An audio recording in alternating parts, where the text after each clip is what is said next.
Well, how to deal with conflict in your organization. We've asked Dr. Geni Boyer from NLP Solutions to come and work with us just for a little bit here.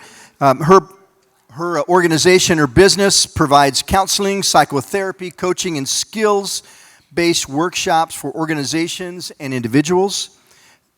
Their goals are to help people to overcome problems and to coach them in the skills that will make positive and meaningful differences in their personal and professional lives. So would you please welcome Dr. Geni Boyer. Thank you. I don't know if it'll work or not. Is it working? Yes, ma'am. Okay, very cool, very cool. So, okay, great. Everything works. Great. I know some of you, I'm from Modesto, even though my office is in Southern California. I have been in this community for years and years and years and years. And before moving south, I have worked with schools, with organizations, and I just saw Ross. After having met him, I don't know where he is, he reminded me that it was about 20 years ago when I was facilitating some planning meeting in some organization. And so I have done many things, and I know several of you from different things that I have done. And in looking and talking to Jeff, I remember when he first came here in 1995, and he came as an intern. I met him at a home meeting, probably the first or second time that he had done an event or been part of a meeting. And I remember I was talking to my husband before coming here, and he was saying, remember his big vision and his things, and he looked so young, even though he wasn't that young, but he still looks young. And I'm thinking of the word catalyst. He has been a catalyst, because I've watched him, I helped him along in different ventures and things to start things too. And he is truly a catalyst, and has been a catalyst for many, many things and many events and many things in this community. So let's give him a hand. There you go. There you go. There you go. Well, I have just a little time to talk about things that I could talk for days and days. So I know that some of you would like details, and I know that some of you just say, okay, give me the headlines, just skip the little chit-chat, and let's get on with it. So for those, and in 20 minutes, I want to give you headlines with a little bit of details, but those that need the specifics, I have a handout that is going out to the tables, and it's being handed out, that talks about the different elements. So what do we do? NLP Solutions, I used to have learning centers, and I worked with schools, and as I said, and with businesses. And in the last few years, my specialty has always been learning how people learn, how they relate, how they solve conflict, the whole issue of change, personal change and organizational change. And a few years ago, I started learning about NLP. What is NLP? NLP is neuro-linguistic programming. What does that mean? That means how the words influence our thoughts, and how our thoughts and our words and our beliefs create programs, create responses that we just act on. So the impact of words, the impact of communication is essential. So that led me to kind of expand the work on emotional intelligence, multiple intelligence, and all the things related to behavior and to communication. And right now, what we do is we help organizations be transformed by the renewing of minds. What I do is, and I have worked with churches, and my roots are in the Word of God, what God teaches. So everything that I do and I teach is filtered through what the handbook for our life says. And one of the things that our handbook says is that our words have huge impact. be transformed by the renewing of your minds. There's a lot of science, there's a lot of things that have been studied and done related to how our minds work, how our unconscious mind, how our conscious, and all that. So what I have done is I apply, even though I'm an NLP practitioner and all these certificates that say that you can do behavior, you can do all these things, to me, okay, papers are papers. So how does it apply to each of us? How does it apply to getting along? How does it apply to creating bridges, to creating peace? So that's what I do. I teach communication and team building. We do conflict resolution, sales and influence with integrity. Because we can influence people, we can learn the language. Words are, if you start thinking about it, and I used to know, but things as age goes by, you forget a lot of things. But I knew exactly the number of times the four-letter word, is listed in the Bible. And it's one of the words that is most used in the Bible. We talk about our words, we talk about our tongue, we talk about our lips, we talk about all those things. So, words think about this. Think about the impact of words. About 6-7 years ago, a political campaign was won on 3 words: hope and change. 3 words that resonated with a lot of people.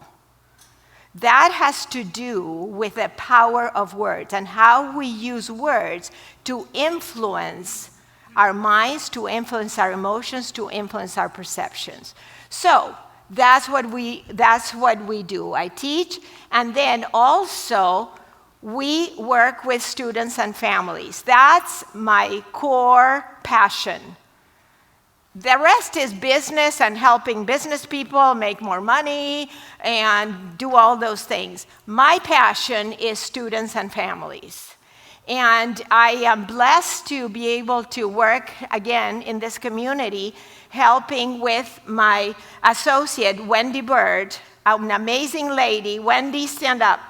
She's going to be working with a group of African American families that have students. I'm working with Modesto City. I'll be working with a selected group of students that are at risk that are at a crossroads in their lives. They can go one way or the other. So we're going to be working with the kids. I'll be working with the kids. Wendy will be working with the families to help them, to empower them so that we can bless their lives and bless the lives of kids. That's part of, my heart part, my passion. So let's talk about conflict.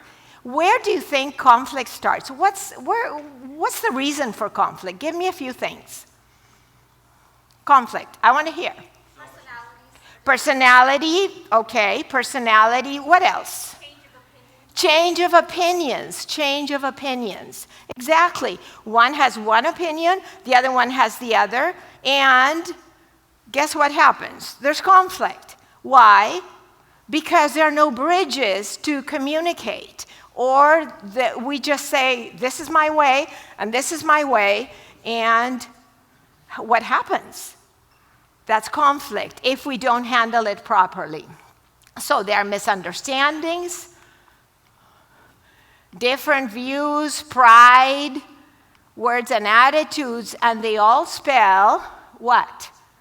Communication and rapport. So tell me, what is communication? What is involved in communication? Listening. Yes, listening. What else? Speaking. So what is the bulk of communication? What is the greatest percentage of influence that impacts communication? What's the essence? Words? Let me tell you. Okay, there you go. 7% of words impact communication. What's the rest? Tonality, voice, volume, physiology, posture. How about this? You can do it. If I say, you can do it, or you can do it, what am I saying? I'm completely changing the meaning. Or, you can do it. Do you see? 3 different, based on what? The physiology, our body language. So when we communicate, when we talk, let's pay attention to our body language, and let's pay attention to our tone, because those are essential. The words are just words. Another thing, rapport. People say, well, rapport. I don't have rapport with them. I don't like them. Had nothing to do. Liking has nothing to do with building rapport. Building rapport is communicating, creating a bridge, is expecting the response that you want, is doing whatever you need to do so that you get the response that you're after. So, poor communication. Tone, remember with the tone, the speech, the tone. Okay? Choice of words. Choice of words. What words are we going to use so that the other person hears what we have to say? And remember, we're going to camp in the next few minutes on this. As fits the occasion, that it may give grace to those who hear. So, sadly, it's not about you. It's not about me when I communicate. When I communicate, it's about the other person. It's not, the message might be, I want to communicate this, but I don't have to think, and that's where conflict starts. I need to let them know what I think. And we need to think, they need to hear that, but how should I present so that they hear it? Not that they hear words, but how can I talk so that they can respond in the way that I'm wanting them to respond? So the heart of the wise makes speech judicious. So let's be wise in how we communicate. So I went backwards. Emotions and body language. Emotions. Again, the body language, the emotion, the yes or that's emotion. We communicate the most with that. So let's think about that type of communication. So, how do we use language and how do we communicate as fits the occasion so that it may give grace? And grace is a huge word. So what we do, and when we think about, we have to learn from, there's a lot of knowledge. God gave us brains, and God gave us understanding, so we need to use the understanding and the brains that we have to apply so that we can bless others, so that we can give grace to others, so that we can communicate as fits the occasion. So, many of you have heard about a system. It's called the DISC behavioral system. How many of you have heard DISC? Excellent, excellent. One of the things that I do when I start coaching either businesses or salespeople or whomever is find out how it is that they themselves communicate, because we have at least 4 types of people. And it's not personality, because personality is how we are made, is behavior. And guess what? Behavior can be adapted. So that's the important part. And that's what you can't say, well, this is the way I am. No, that might be your personality and that might be your preferred behavior, but you can adapt. So there are 4 styles, 4 behaviors, 4 responses. And the way I want to see it is we have a bowl of fruit with 4 types of fruit. We prefer one, and that's the one we eat all the time. But there are others that we can choose from and eat as well. Those are the behaviors that we can adapt. And for those of you that are interested in how this, it's not something new. It's not something new. You've heard it and in many ways. And it started a long time ago, and it talks about the behavior and expectations. And that's what we call the DISC. How does that mean? What does that mean? The DISC provides a short and non-judgmental way of analyzing behavior. Let's start with the D. What does the D mean? Dominance, how you respond to problems. There's a way that you respond to problems. You can be aggressive, or you can be just cautious. They're both strengths. The strengths on one and their strengths on both extremes. The key is that behavior working for you? If it's not working for you, then you adapt. And then you create, you apply, and you learn the behaviors that are going to work for you. Because saying, well, that's the way I am, that doesn't work. Because guess what? That is pride. And we hear a lot in the good book about pride. So that's not an excuse. Let's look at the rest. Influence, how you handle people and influence others. It's how we relate to others. So one is how we confront problems, the other how we confront the situations. Steadiness, how you handle change and pace yourself. And I'm going to talk a little bit about each, and then we're going to do a little something on this. And compliance is how you handle the rules and procedures set by others. You know people that the first thing they say, okay, what's the rule? How do we need to do this? What are the details? What are the things? These are detailed people. These are steady people. And these are people. They are all over the place. And these are straight, let's get to the point.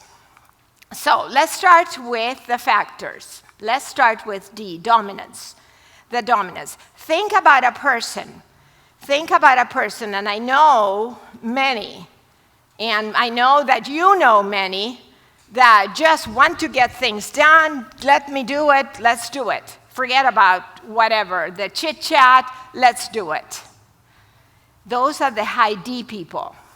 Those are the dominants. They are task orienters, they are drivers, they are determined. Some of you have spouses that are like that. Some of you have bosses that are like that. Some of you, have leaders. I know several leaders in this community, and I know several pastors in this community that are high D. And that's not bad. But guess what happens? That when this behavior is over the top, when it's not put out of control, the emotion that crops up is explosion and anger. So those of you that can relate to this as you being, just hold back and just don't go over the top. Hold back, because that's a behavior out of control. So let's look at who do we have, people that we can recognize. Would that be a D? Yes. Another one, a great leader. But you see, a lot of these people have the combination of the driver and the people part. Because remember, we have a fruit bowl, and generally we have two behaviors that are our drivers. And which one do we lead with? I coach a CEO of an organization that's a high D, but also a high I. And the first time I observed a meeting that he led, he was just running over everybody. So I just explained to them how they, their behavior and all that, and then said, lead with your I, lead with your influencer. Make the choice so that you can relate to people. And really, it took a while for them to get it, and the results were quite evident. So other people that are in this position, in this factor, these are high D people. Now look at their faces. What are they focused on? What are they? Are they people person or are they task oriented? Task, not even a smile. See, they're task people. Let's look at the next one. So we have dominance, the I factor, which is influence, outgoing, interpersonal, interactive, people-focused. And let's see, who do we have there?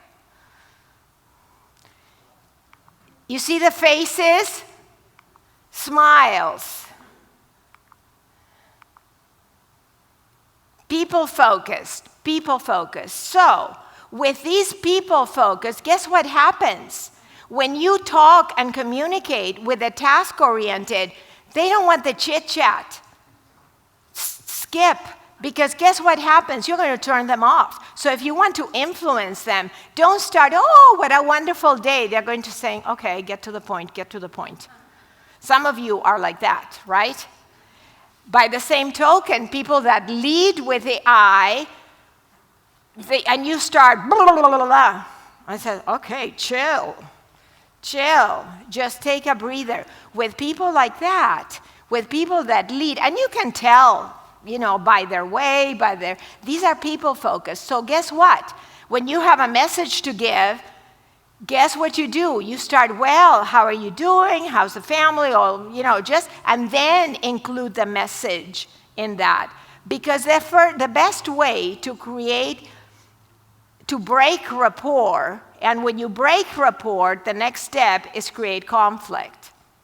So to build rapport, speak and communicate in the way that they want to hear the message. So let's keep going with the S. The S are the steady people. They are people that are slower. These, the top, the dominance and influence, this is focus on task, focus on people. They are fast, action. They are gone to action. The emotion of the influence out of control, they ignore and walk away. Too much. This one, they explode. This one, they walk away. They ignore things. I'll do it later. I'll do it later. Too much. I'll do it later. That's the type of. So, what we need to do, if we counsel them, if we work with them, guess what? We pull back. Okay, let's start with one thing, because they get overwhelmed. Too many things overwhelm and walk away. Steadiness. Steadiness, you can recognize a steady person. They are slower in the way they walk, they communicate. They are still people. This side is the people-focused. And they are peacemakers. They don't like conflict. So they are peacemakers. They are people-oriented. But the thing with the steady people, if they are high steady, they will push back when you want to change.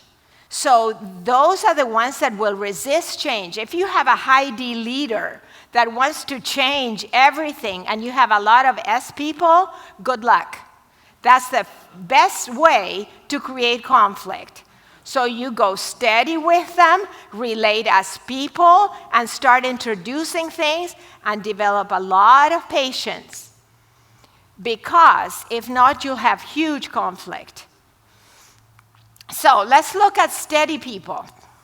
Steadiness. And we have people, and you can tell the steadiness. Remember this guy? I saw this picture. Those of you that are old timers, remember John Denver? Just country roads. So these are the steady people. The steady people. And I had another one, it doesn't. We think about many steady people. And those are the ones that really, they are people. They are very nice. I have a client that I coach. He is in real estate. And he's a high S, high steady. So every time, and I'm, okay, let's get done. Let's get this done. And I always say, well, how is this? He tells me 20 times that about the dog next door that is barking. So I always ask, well, how's the dog? How did you sleep? And da-da-da, so that he feels good. And then, okay, how do you do cold calls? What language, what words do you use? And then let's look at the last group. Let's look at the last group, which is the compliance factor. Compliance. They are people, they're rule followers. And they're like the CPAs. You give them the rules. They're the details. And these people, when they are pushed, they don't take action. They freeze. They don't have enough information, so I can't. These two groups of people are the ones that could have the most conflict. Because this goes fast, doesn't want rules, get to the point, let's get it done. This one, oh no. Years ago, I remember I was working with a church group, unnamed church, unnamed leader, who used to be a youth leader at the time, and now he has a different position. And he was saying, I can't believe it. I can't believe it. I have to get this done, and I have to fill out a paper that requesting a pencil. I have to fill out a requisition because the church administrator has me fill out requisitions for a pencil. Let's get it done. I can't stand this. High D, high C, the church administrator. So you see, positions require different skills, different skill set. So it's important when we hire to hire, which is another topic, which is to hire the people that would match the position. Because if not, conflict comes about. Okay, next. So let's look at compliance people. High C. See, they are focused on tasks. They're not people person, they are task people. You see, look at Einstein. I'm convinced that God does not play dice. Perfect. God has a perfect world, and to him, everything had to be perfect. High C person. And a lot of these people have a combination of D and C. More C than D. That means they do things, they take initiative, but they have the detail, the minutia of going through the details. So they're all gifts that God has given us, but gifts can be used to bless or to be out of control. So when we communicate, we have to make sure that, these are the details, that we use our gifts to bless others, and we understand extroverts, reserved, task-focused, people-focused. And think about yourself. Where would you put yourself? So how do we communicate? Again, what does the word say about that? Humility. And humility means it's not my way, but I want to bless others. Build bridges. Give more honor to others than to yourself. Don't be interested only in your own life, but interested in the life of others. That's what God expects us to do. And how are we going to be more interested in the life of others if we have only eyeballs for ourselves, for our message, for our communication? We need to look beyond. We need to look at how the other person hears. And what is it? Because your message, you want to give them a message. You want to influence. So if you can influence, think about what they're going to hear. I generally, when I teach this, I teach using, and I forgot about my props, I teach using different props. Some people see here and some people here, but they all see blue. These are all C people. They do not see what red people see or what these funky yellow people see. They see life differently. So if we want to communicate, let's wear the glasses for a little while. You can take them off. You can still wear your clear glasses because those are the ones that make more sense to you. So if we want to, we need to think about others. Cultivating relationships takes courtesy. What is courtesy? It's respecting the difference of others, the feelings. We must bear the burden of being considerate of the doubts and fears of others. It's not easy, it's a burden. It's easier not to. And that's where conflict comes about. It is a burden, and it's validated by the book. So if the book says it, and that's the instructions manual for those C people. That's what we're told. So think about how we are going to. How? Showing grace. In every group, there's a difficult. Think about one difficult person that you have to deal with, or many. Where would you put them in that category? And these people either take actions or no action that really drive us nuts. And I call them EGR people. Do you know what EGR people are? Yes, yes. These are EGR people, extra grace required. So they are specially selected by God to teach us character and to teach us grace, to teach us to practice the fruit of the Spirit. Think about that. So, what do we have to pray? Thank you, Lord, for the people, and give them EGR that they need to deal with us. They need extra grace to deal with us, not only we to deal with them. Think about that, because just as they're difficult, you can be very difficult to them. So think, who are you a stumbling block for? Just as people. So think about this. Which is your Achilles heel? Which factor, which behavior do you find most difficult, stressful, de-energizing to deal with? I have mine. I have, by my ways, you can tell that I'm high I, high D, and I'm a very low C. And a low C likes to start things, does a lot of things. A low S, a high S is like a finisher. They take a project and they keep it. A low S, they like a lot of action. So I'm a low S, and I'm a high D and I. Well, I'm married to a high C. Talk about EGR on both ends. So I need to know, I need to pull out, I need to, yes. And he needs to, okay, slow down. And I get home, you're not giving a workshop, slow down. That's our talk at home. Slow down, so I switch. So that's my cue, you're not giving a workshop. So anyway, so what I'm asking you today to consider is, who is God using you to grow and to develop muscle, to develop character muscle, to develop that muscle to help you grow. So at your tables, we're going to think about that, because every person has the ability and can adapt to the behavior, because adapting is a choice, and it's your choice. Work hard at living in peace with each other.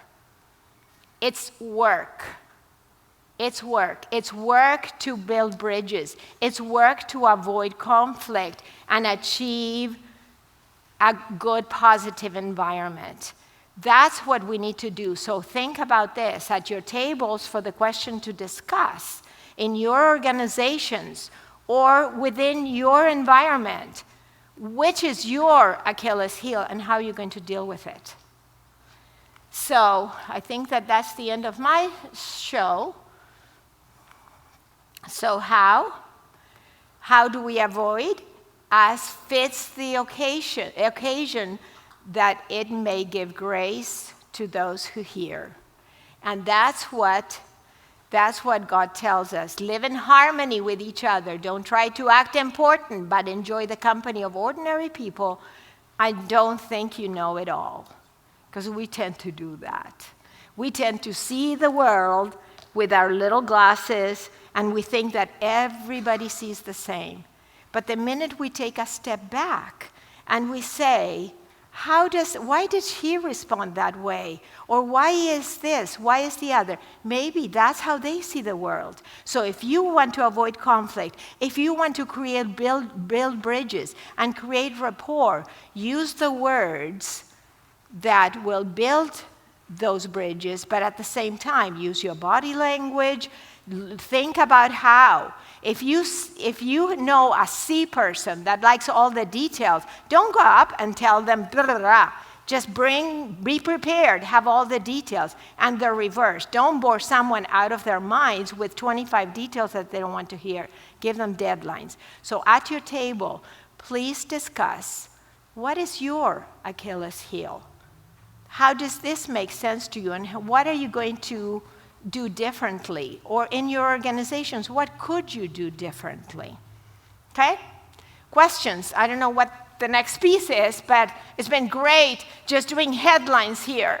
In your papers, you have more details, and I'd be glad to chat with you or to just give you more information or just help you in any way we can. Thank you so much. Thank you. Go ahead around your tables. What we'd like you to do, though, the first person to speak is the one that tended not to say very much of the introductions at the beginning. So if you were one that did take some time, why don't you be last, okay? Everybody got that? Go for it. We'll see you in about 5 minutes.